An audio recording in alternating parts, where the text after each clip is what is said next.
Orasyon ni San Miguel Arcangel. Ang isa sa 7 arkanghel na puno sa lahat. Ito'y hango sa aklat ng karunungan ng Diyos. Amaabal, Amalugaste, Amalumayos, Rexquit, Tiku, Deos, Esto, Mihi, Volteos, et Damihi, Prodeo, et In, Deo, Mori, Suspendam, Manom, Dei, et Hom, In, Ahinem.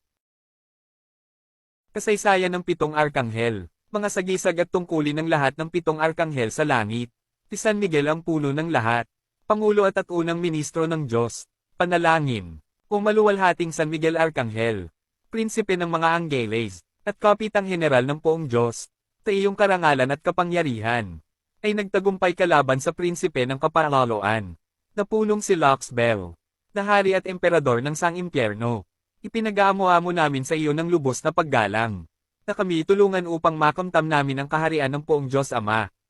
At huwag talikdan ang aming kaluluwa, at ipagkaloob sa amin kung mangyayari, na kami mamatay sa malaking pag-ibig kay Kristo Jesus, na namatay sa krus ng dahil sa amin, siya nawa. Orasyon ni San Miguel upang maligtas sa madlang sakuna. Narito ang orasyon. Esto, Mihi, Volteos, et Damihi, Predeo, et In, Deo, Mori. Si San Miguel ang bantay kung araw ng linggo. Kaya't siya ang dapat tawagan sa araw na ito.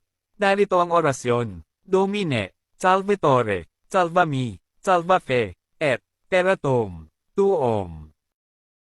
Paalala, gawin lang po ninyo ng tama, at mayroong paniniwala at pananampalataya, at makakamit po ninyo ang bisa, gaya ng nasusulat sa Mateo Kapitulo 9 versikulo 22. Datapwat paglingon ni Jesus, at pagkakita sa kanya, ay sinabi, Anak, laksan mo ang iyong loob. Pinagaling ka ng iyong pananampalataya.